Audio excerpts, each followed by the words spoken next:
اگر انسان فطرت آشنا ہو جائے تو بہت سے جھگڑے اور بہت سے ہنگامے ختم ہو سکتے ہیں۔ ہم فطرت کو دو بنیادی حصوں میں تقسیم کریں، بد اور نیک، تو ہم دیکھیں گے کہ یہی دو گروہ اپنے اپنے عمل سے دنیا کو وہ کچھ بنا رہے ہیں جو یہ بن رہی ہے۔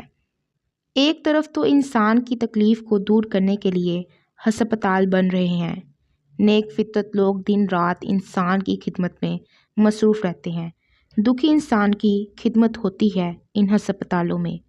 انسان کا خیال تک زخمی ہو جائے تو اس کے لیے بھی خدمت کے لیے تیار ادارے موجود ہیں۔ دنیا کو امن کا گہوارہ بنانے والے لوگ مصروف خدمت ہیں، اور ان کے مقابلے میں بد فطرت لوگ کیا کر رہے ہیں؟ تباہی، بربادی، جنگ، پریشانی اور بے چینی پھیلانے والے انسان ہی تو ہیں۔ اسی طرح حیا والے برائی دیکھنے سے بھی گریز کرتے ہیں، اور بے حیا تو بس ہے ہی بے حیا۔ اس کا کیا؟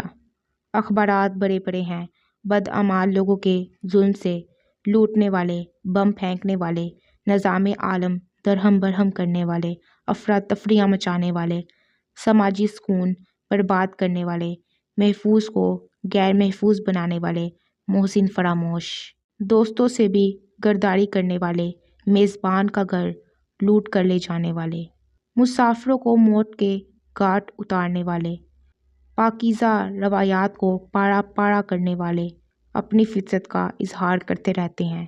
نیک فطرت لوگ سماج ساز ہوتے ہیں، وہ انسانوں کو پریشان نہیں کرتے۔ فرق صرف اصل کا اور فطرت کا ہے۔ بد فطرت بدی کر کے ہی دم لیتا ہے۔ کہتے ہیں کہ کسی زمانے میں ایک بادشاہ نے کچھ ڈاکو گرفتار کیے، ان کو سزائے موت کا حکم دیا۔ ڈاکوؤں میں ایک چھوٹا لڑکا بھی تھا۔ بادشاہ نے سوچا کہ بھی بچہ ہی تو ہے، اسے نہ مارنا چاہیے۔ وزیر خاص نے کہا، جہاں پناہ بچہ تو ہے، لیکن میں اس کو بد فطرت دیکھ رہا ہوں۔ بادشاہ نے کہا، اسے ہم اپنے پاس رکھ کر پرورش کریں گے۔ وزیر کا کہنا نہ مانا گیا۔ دن گزرتے گئے، بچہ بڑا ہو گیا اور آخر ایک دن شہزادی کو لے اڑا۔ وزیر نے کہا، اب رونا کس بات کا، بد بد ہی نکلا۔ یہ پہچان بھی خاص فطرت کی عطا ہے۔ بیچ میں درخت کو دیکھنا ہر آدمی کا کام نہیں۔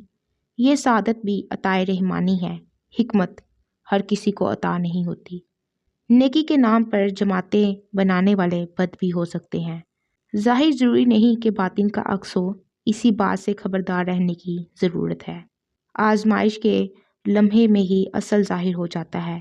کہتے ہیں کہ ایک دفعہ بلیوں نے مل کر چناؤ کے ذریعے ایک بلی کو سردار بنا دیا، اس کے سر پر تاج رکھ دیا۔ سردار بلی تاج پہن کر پہلی تقریر کرنے لگی۔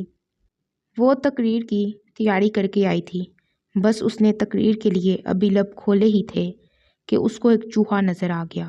اس نے تاج پھینک دیا اور کہا، جہنم میں گئے تمہارے تاج اور تمہارے انتخابات۔ چوہا ہی اصل بات ہے۔ اس کی فطرت غالب آ گئی اور جلسہ منتشر ہو گیا۔ ہمیں فطرت شناس ہونا چاہیے۔ کبھی کبھی بلند فطرت پست حالات سے گزریں تو بھی ان کا مزاج پست نہیں ہوتا۔ اعلی ظرفی یہی ہے کہ ایسے لوگوں کی عزت کی جائے۔ ایک دفعہ حضور اکرم صلی اللہ علیہ وآلہ وسلم کے روبرو غلام پیش کیے گئے۔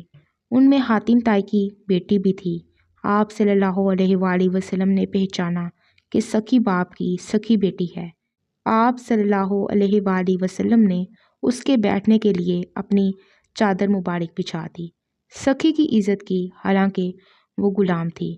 پیغمبر صلی اللہ علیہ وآلہ وسلم کی بات باتوں کی پیغمبر ہوتی ہے۔ بس یہی سند ہے کہ حالات کے پیچھے اصل فطرت کو پہچاننا چاہیے۔ وہ ملک ترقی کرتے ہیں جہاں اداروں کے سربراہ نیک فطرت لوگ ہوں۔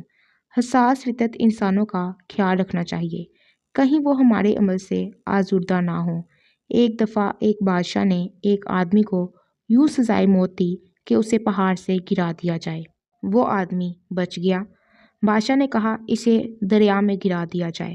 وہ بچ گیا۔ بادشاہ نے اس سے پوچھا، اے انسان، تو مرتا کیوں نہیں؟ اس نے کہا، اگر مجھے آسمان سے بھی گرا دو تو میں بچ جاؤں گا۔ میں خاص فطرت رکھتا ہوں، میں کسی بلندی سے گر کر نہیں مر سکتا۔ ہاں، البتہ مجھے مارنا ہی ہے تو مجھے نظروں سے گرا دو، میں مر جاؤں گا۔